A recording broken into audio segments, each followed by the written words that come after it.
history that we were all taught growing up is wrong. My name is Scott Wolter, and I'm a forensic geologist. There's a hidden history that nobody knows about.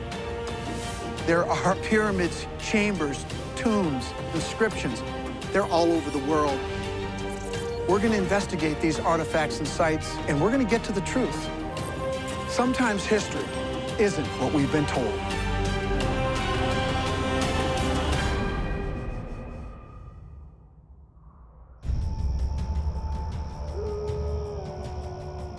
Friday, October 13th, 1307 was a bad day for the Knights Templar. Up until then, the Order of Knights made up one of the most powerful groups in Europe. Beginning in 1129, they fought on behalf of the Roman Catholic Church during the Crusades, protecting pilgrims in the Holy Land for over a century.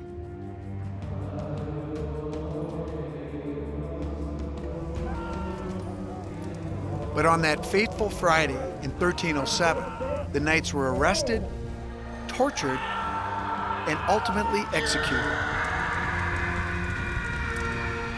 But why? Was it punishment for an act of betrayal, or did they have valuable information that needed to be kept secret? Not all the Knights were killed that day. Some escaped, and I believe made it to America, where they brought with them one of the most explosive secrets in human history.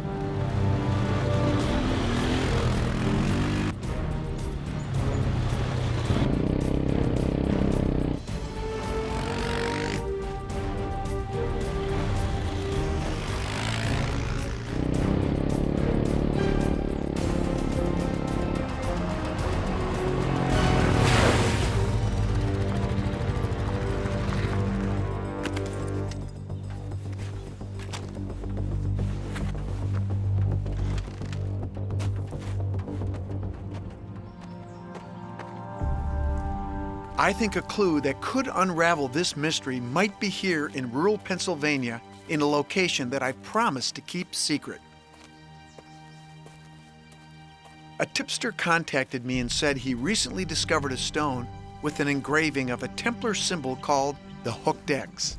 The stone also has a date on it, 1206. If it's a genuine carving by the Templars from that time period, it would be a huge piece of new evidence in this mystery that's consumed me for the last 10 years.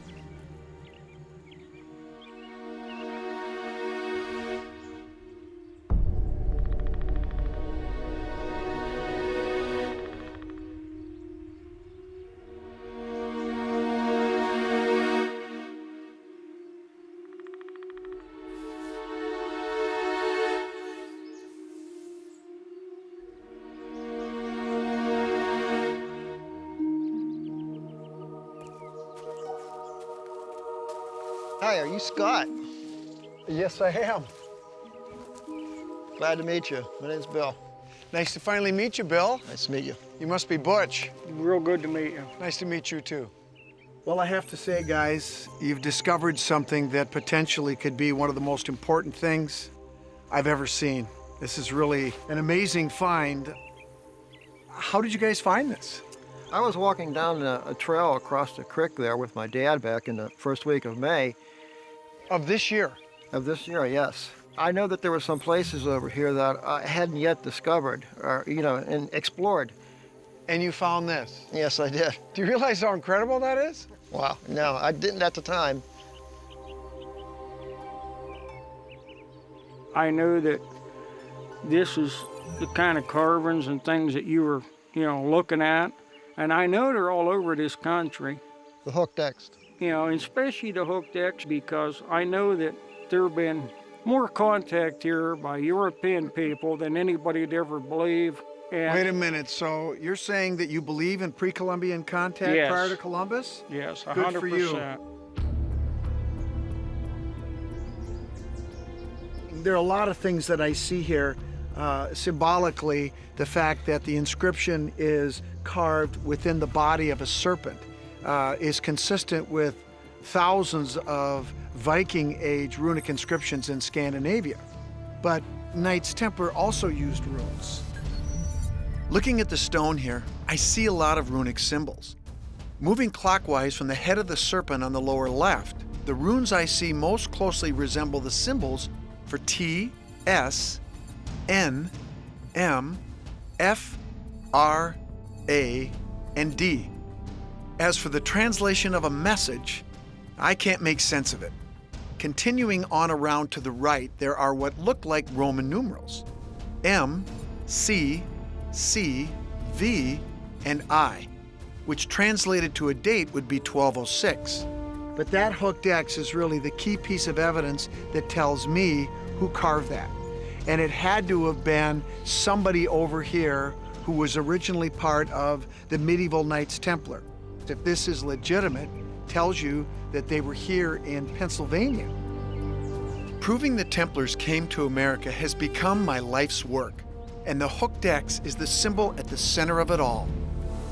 I've only found it in Templar sites in Europe, on documents tying the Templars to the Freemasons, who I believe are their modern-day counterparts, and on runestones in America that I'm convinced they placed as land claims, like the Kensington runestone found in Minnesota, stones in Maine and Rhode Island, and if it's legit, this new stone in Pennsylvania.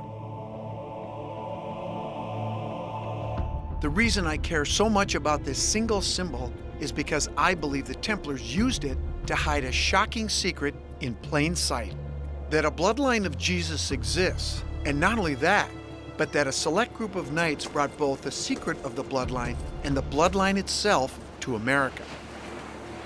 I think this hooked X symbol represents the marriage and union of Mary Magdalene and Jesus. The peak represents Jesus, the V represents Mary Magdalene, and the hook represents the continuation, the perpetuation of their bloodline. So that sounds like the Da Vinci Code stuff, doesn't it? The Da Vinci Code took the world by storm. I mean, in any of these myths and legends, there's always a kernel of truth, and in that particular story, I think there's a lot of truth. I think that's the main reason why they were put down in 1307 by the Roman Catholic Church and the King of France, because the existence of a bloodline would undermine the very foundation of the Roman Church. And I'm going to clean off some of these runes here because there's some mud packed into them, dirt and silt.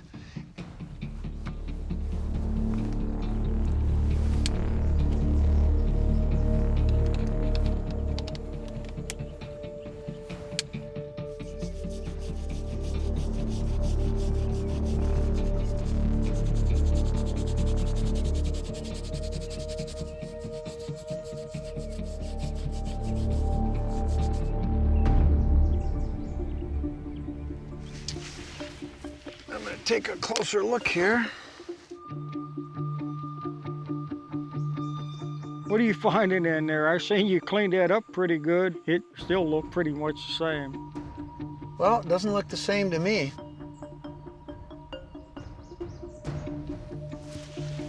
I'm gonna try one more.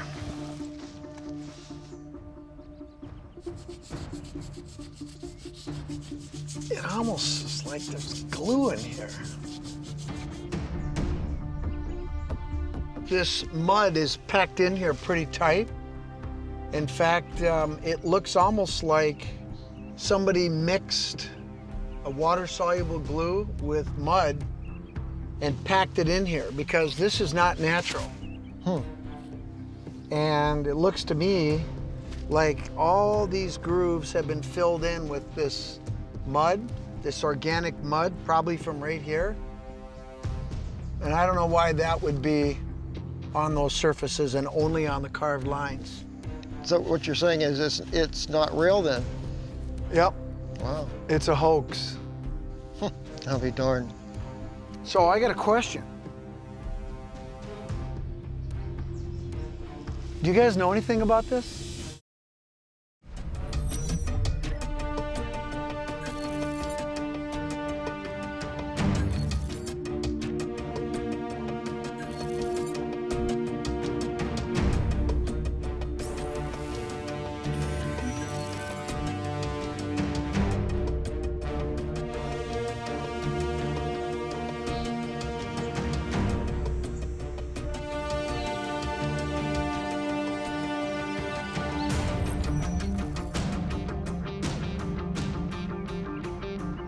This doesn't look good to me.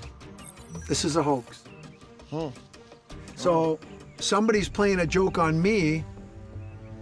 I would have never thought it. Do you guys know anything about this? No. No. Well, it's just a little bit too good to be true.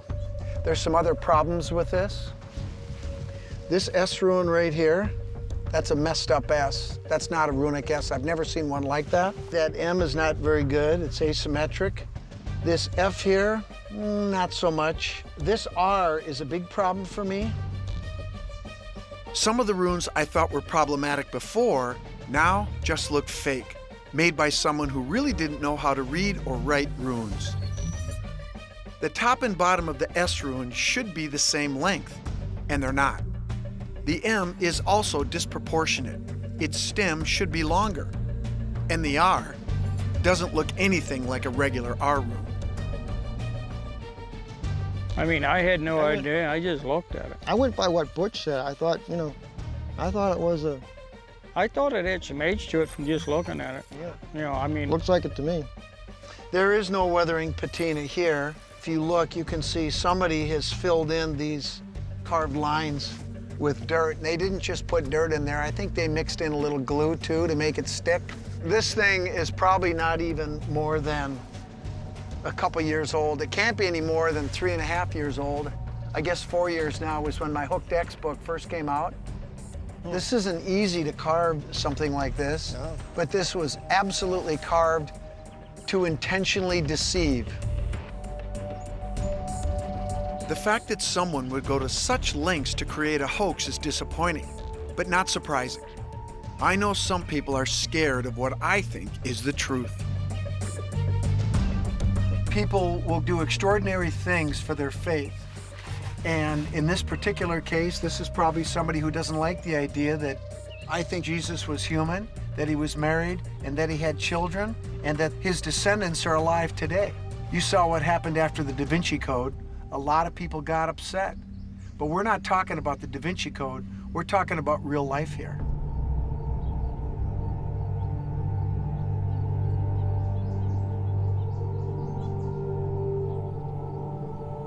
Whoever did this figured sooner or later I was going to get contacted and that I would come out here just like I did. And they're probably trying to fool me, to try to make me look stupid and therefore cast doubt on the work that I've done. But I have to say that I'm glad I came out here. And in many ways, what this has done is confirm that the methodology that we use for examining these artifacts does work. The fakes usually reveal themselves quickly. It's the real stuff that hangs around, just doesn't seem to want to go away.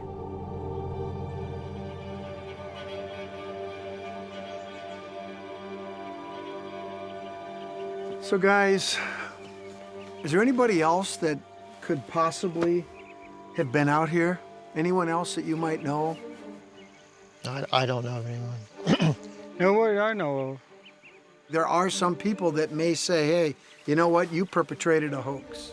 I know I didn't do it. Yeah. You know, or had nothing to do with it. You said something interesting earlier today that stuck with me, that you were looking around for inscriptions. Yeah. Yeah, I mean, is that what you were doing, and why were you looking for inscriptions? It's just one thing I look for. Did you ever stop to think that somebody would accuse you of doing this? No. They still might. Could happen. No, it could happen. I understand that.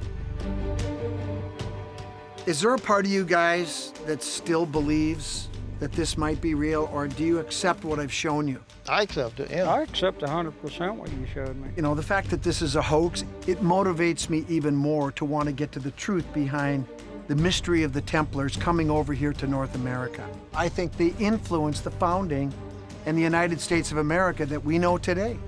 The one thing I've learned is that sooner or later, the truth bubbles to the surface. And in this case, the truth about our founding fathers, about the Templars, and about Jesus and Mary is about to bubble over.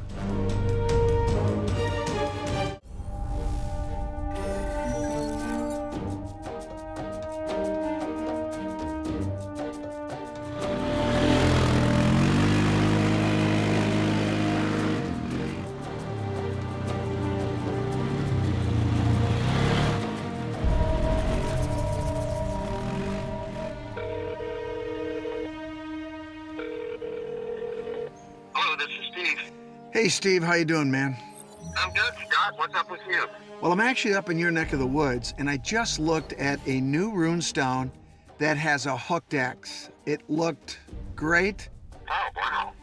Unfortunately, it's a hoax. Oh, it's too bad. Anyway, you know what? I'm also looking into another symbol that I think connects to this and might help shed some more light on the Templars coming to America and possibly bringing the bloodline. What's the new symbol?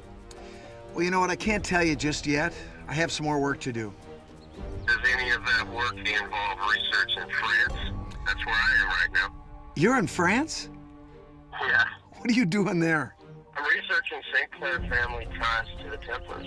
Wait a minute. I didn't think you believed in any of that stuff. I mean, the whole notion of Henry Sinclair and the Templars, I thought you were down on that. Are you changing your mind? Maybe. We'll see. Well, I'm more determined than ever to find evidence the Templars were here and get people to accept the real reason I think they came over. And you know what I think I'm gonna do? I might join you in France.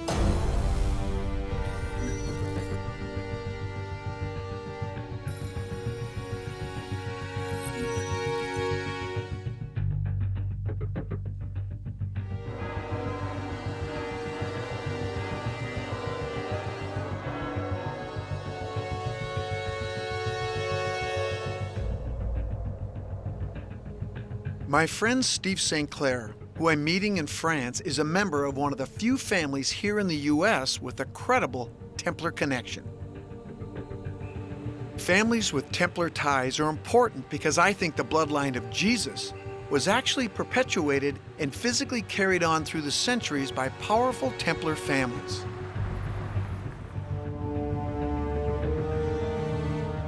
The question is, could Steve's family be one of them?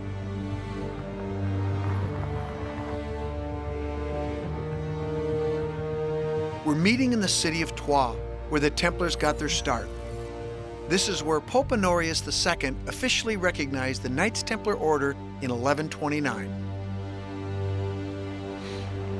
Steve. Hey, How you Scott. doing? How you been, man? Good to see Good you. to see you. Well, what do you think of this? Beautiful, isn't it? It's amazing. This is where it all began. I'm so glad to be here. I mean, this is the official birthplace of the Knights Templar Order. Yep. The Council of Troyes was a religious council held here in 1129. An influential monk by the name of Bernard de Clairvaux pleaded with the Roman Catholic Church for the official recognition of the Knights Templar Order. Bernard de Clairvaux is considered the father of the Knights Templar. At the Council of Troyes, he convinced the church it needed knights to protect religious pilgrims in the Holy Land of Jerusalem and to secretly protect its valuable possessions, treasures and documents hidden in their sacred temple, the Temple of Solomon. They needed the Knights Templar because the Holy Land was getting out of control. It's a little dangerous now. It's nothing like it was back then. Murders, thieves, beheadings, you name it. They really needed sort of a medieval police force down there to protect the Holy Land, keep it safe, and to protect pilgrims who were trying to get there from here. The Knights Templar already existed because they were the ones that fought the First Crusade back around 1100. But here is where they got their official recognition by the church. It happened here, not inside this cathedral, but in a smaller church that burned down later. So we know that Bernard de Clairvaux lobbied the Roman Catholic Church to officially found the Knights Templar Order, but it was Hugh de Payens who wrote the Latin rule for the Templars, right? That's right. Hugh de Payens was the first Grand Master, or leader of the Knights Templar Order. Next to Bernard de Clairvaux, who lobbied the church for the Knights' recognition, he was the most important figure in the Order's early history. Today, he's most remembered for creating a list of rules Templar Knights had to abide by, called the Latin Rule. Hugh went to the Holy Land in 1104. When he came back, he came to raise more knights. He met with King Henry I of England, who gave him permission to raise knights in France, England, and Scotland, and get them back to the Holy Land. So he had to get money to get these guys all put together. Right. The very next year, he came here to the Council of Troyes, Okay. and then they recognized the The Templars. Templars. And I'm finding information that our family, the Sinclair family, donated money and land to some important abbeys directly associated with the Knights Templar. If that's true, then members of Steve's family could easily have been Templars themselves. This would not be a surprise to me. Centuries ago, the Sinclair family helped build Roslin Chapel, a Scottish church featured in the Da Vinci Code that has a hooked X inside. Steve's Templar connections don't stop there. Last year, he helped me look for the Holy Grail, something his distant relative, Prince Henry Sinclair, was said to have brought to North America in the 15th century for safekeeping. A team of treasure hunters thought they had tracked the Grail to a well on private property in Nova Scotia. And even though all signs pointed to something being down there, drilling and diving turned up nothing that brought us closer to the treasure. Most people believe the Grail is the chalice or cup Jesus drank from at the Last Supper. But what if the Grail isn't what most people think it is? What if it's not a chalice, but the bloodline of Jesus himself?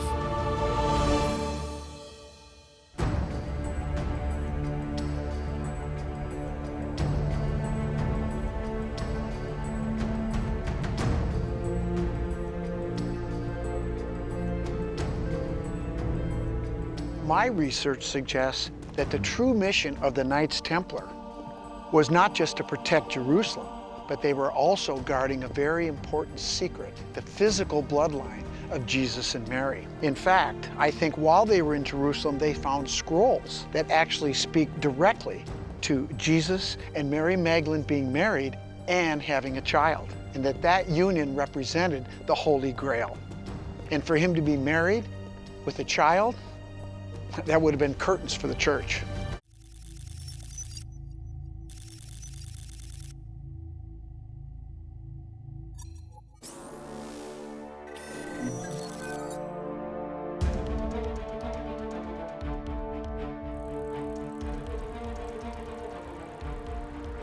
I'm in France tracking the history of the Knights Templar before they came to America. A mission I believe they undertook to protect a secret that could ruin the Catholic Church. I think the Templars were privy to information that Jesus and Mary Magdalene had a child. It's a secret they acknowledged through the use of symbols like the hooked X, found at Templar sites in Europe and on runestones in America. Legitimate runestones, not fake ones like the one I examined in Pennsylvania. I think the church thought the Templars were about to reveal this secret. And the threat of the bloodline being exposed is what ultimately led to their arrest on Friday the 13th. Their murder. And for the lucky ones, their escape to America. The hooked X isn't the only clue that supports this theory. Recently, I've been researching a second symbol, one that could shed more light on this mystery. A symbol that illustrates just how much the Templars revered Mary Magdalene, whom I believe they worship in much the same way as Jesus. But I need to find this symbol here in France first, before I can share it with Steve. Well, you know, Scott, when people bring up the subject of bloodline, the question is always the same. Where's the evidence? And I think I've got some. I've been researching a church that is in Paris called St. Martin de Champs. Let's check this place out. It happens to sit atop something very interesting, a Merovingian necropolis, a burial chamber, right under that church. Merovingians. Aha. Well, these were the ruling dynastic families of France. Like some families of the Knights Templar, the Merovingians are thought to carry the bloodline of Jesus. If both groups are connected to this church, they're surely connected to each other. So this could potentially be a great spot to find the evidence I need to help prove my theory. Well, listen, Scott, I'm about to head off to a place that might interest you. It was established by the Templars right after they became an order approved by the church here at Troyes, and it lasted until the destruction of the order. It's called the Commandery d'Arville. You want to go check it out? I would love to. And I'm going to ask a friend to join us. I think he might be able to add a little something to this discussion. Let's go. Okay.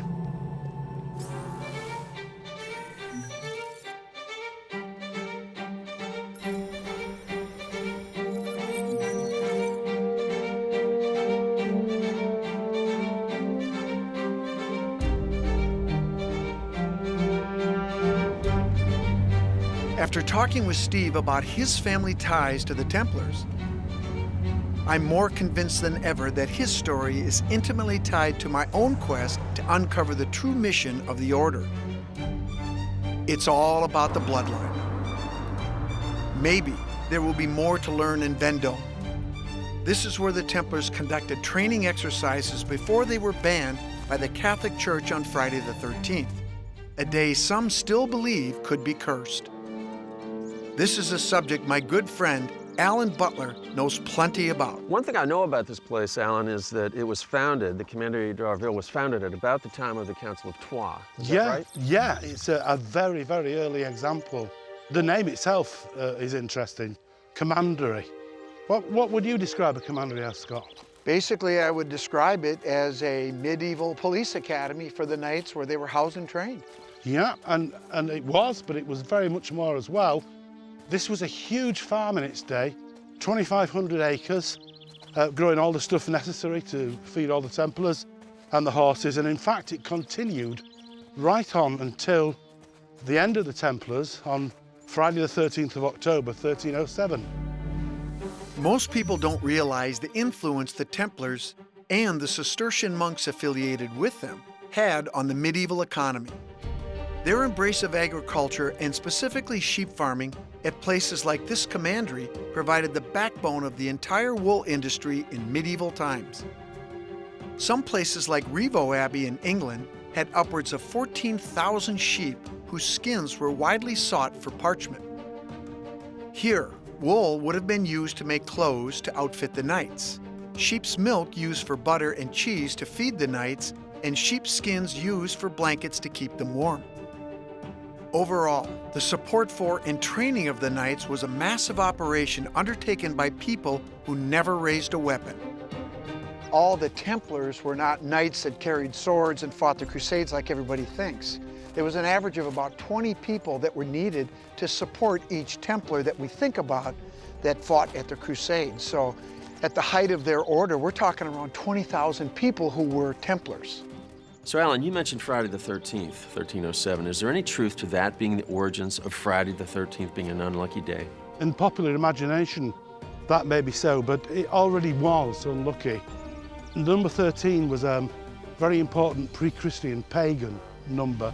The number 13 has a long history of being bad luck. In Norse mythology, thunder god Thor's archenemy Loki was the uninvited 13th guest at a party for 12. There he caused the death of Balder, the god of joy, who was shot with a poisonous arrow.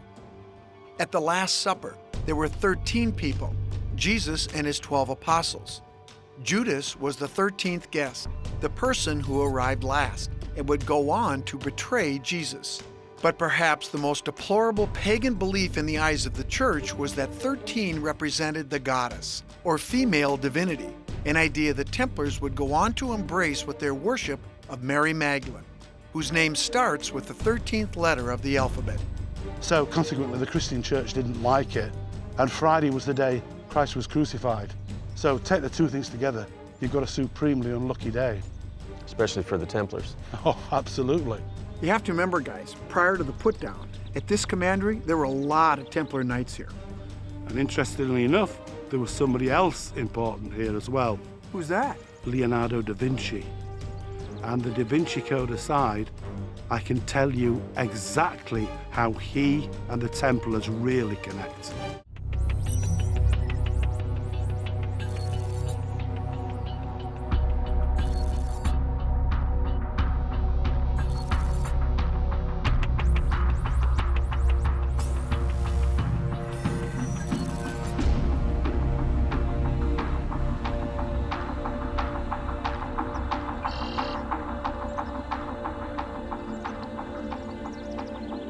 You're saying that Leonardo da Vinci came here to this commandery? I mean, I've got to believe that that's important. So we're led to believe. Wow. Well, okay, so Leonardo da Vinci, he was a sculptor, he was a painter, a mathematician, and during his time, all the important people wanted his influence or his works. And of course, the Da Vinci Code novel made famous Da Vinci's The Last Supper. And many people believe that the idea of the holy bloodline being encoded within that artwork isn't fiction at all, that it may actually be true. The Da Vinci Code by Dan Brown is one of the best-selling books of modern times. Legions of readers found themselves fascinated by Brown's inclusion of the notion that Da Vinci's real painting, The Last Supper, shows Mary Magdalene at Jesus' side, not John the Baptist as traditionally thought.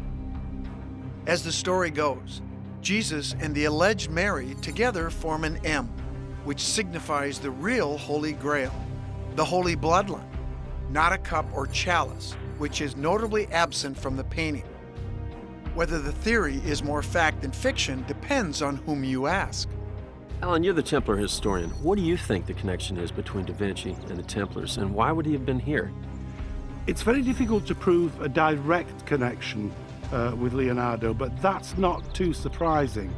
Leonardo lived at the end of the 15th and the start of the 16th century, after, of course, the Templars had been made completely illegal. They'd been driven underground, and even though they still existed, to be known to associate with them would mean certain death at the hands of the Inquisition. But we know from Leonardo's sculptures and paintings and the symbolism that he put into his work that there are strong Templar influences involved. His accent on the sacred feminine, and he has that in common with the Templars, who we know revered the Virgin Mary and also Mary Magdalene. Well, Alan, my research actually supports everything that you just said. I believe the Templars' worship of Mary Magdalene was an integral part of their spirituality, that she was their goddess. I think the Templars felt she was just as important as Jesus, something that spelled disaster for them since Catholicism is a very patriarchal religion. The importance they placed on the balance of male and female, the balance of opposites, is what I think sealed the Templars' fate on Friday the 13th, 1307. But groups like the Freemasons have managed to keep the Templars' ideals alive and their secrets safe. They're two groups linked together both by their beliefs and by their use of the sacred hooked X symbol. And there's no doubt that symbolism was very important to the Templars, and it continued on with the people after the putdown. And you know what, guys? Dan Brown's book, The Da Vinci Code, may be more fact than fiction.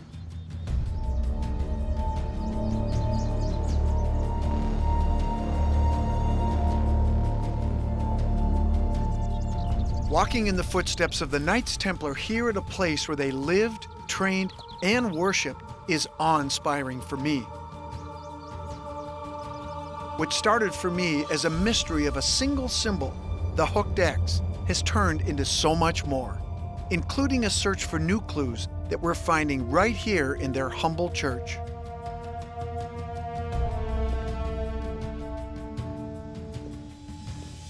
One of the most important symbols is the clothes the Templars wore. And that was dictated by the Latin rule. That's right. And even though there were many other knights that weren't Templars that wore different color uniforms like black and brown, only the Templars could wear white. And what's interesting is the red cross that everybody identifies with the Templars, they didn't start wearing until 1143.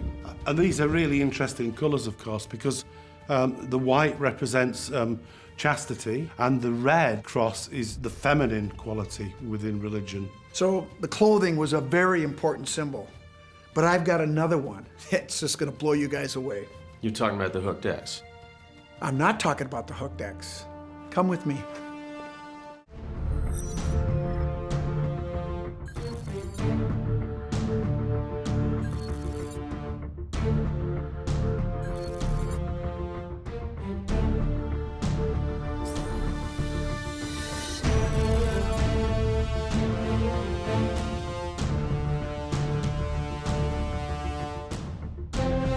For years, my research into the Templars and their connection to America has centered on a single symbol, the hooked X, which I think represents their secret knowledge of Jesus' bloodline.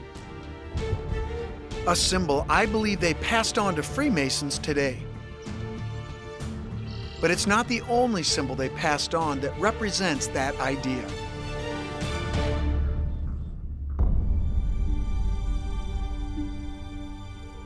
Another letter of the alphabet has piqued my interest.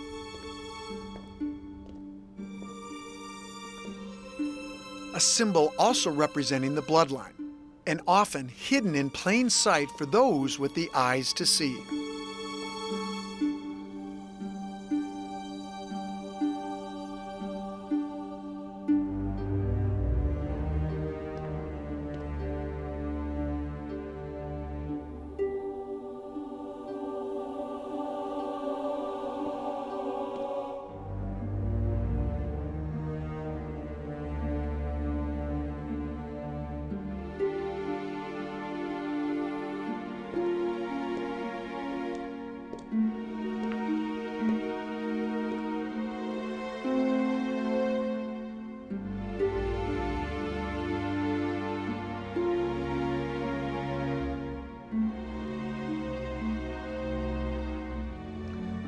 Hey guys, come here, I want to show you something.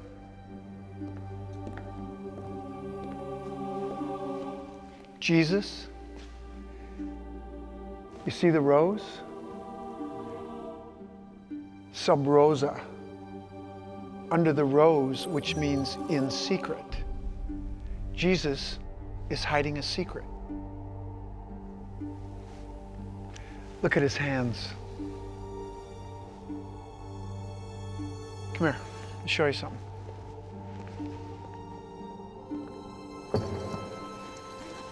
I was going to show you something on my iPad, but when we walked around, I saw it all through the church. Almost every single statue in some of the paintings. What did you see when you looked over here? Well, he's got a Templar cross behind his head and on his robe. And I noticed the bleeding hands because of the stigmata. Right, but take another look at his hands. He's making a very important hand gesture, right here. This is the M sign, which symbolizes Mary Magdalene and the story of Jesus and Mary Magdalene and their child. This is a sign that was instituted and began to be used in painting, in art, starting after the put down in 1307 of the Knights Templar. The reason for that is because the whole bloodline story, the marriage of Jesus and Mary Magdalene, went underground, sub rosa. And one of the ways that they kept the secret alive was through symbolism. One of these was the M sign.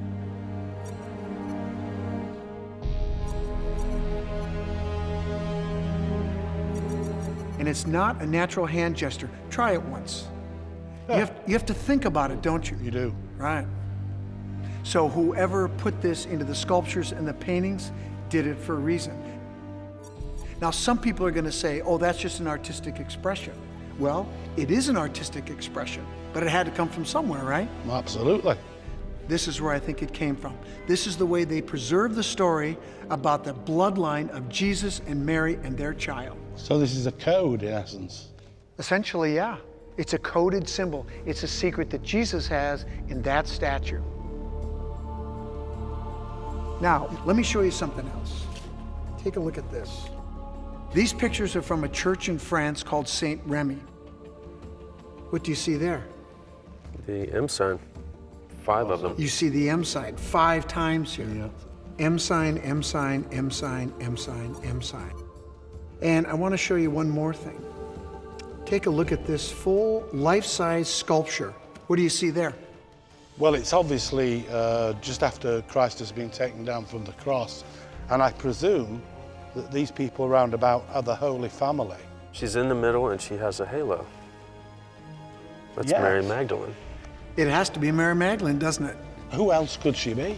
I mean, logically. This sculpture was made and it ended up in a Templar commandery just like this. And it preserves the story, the same story that we're talking about here. Hang on a minute, though. This lady looks distinctly pregnant. She's very pregnant. In that case, one is forced to ask the question here in a Templar church, if this is a pregnant Mary Magdalene, I want to know, who is that? Well, I don't believe that's the Virgin Mary and baby Jesus. I think that's Mary Magdalene and Jesus' child.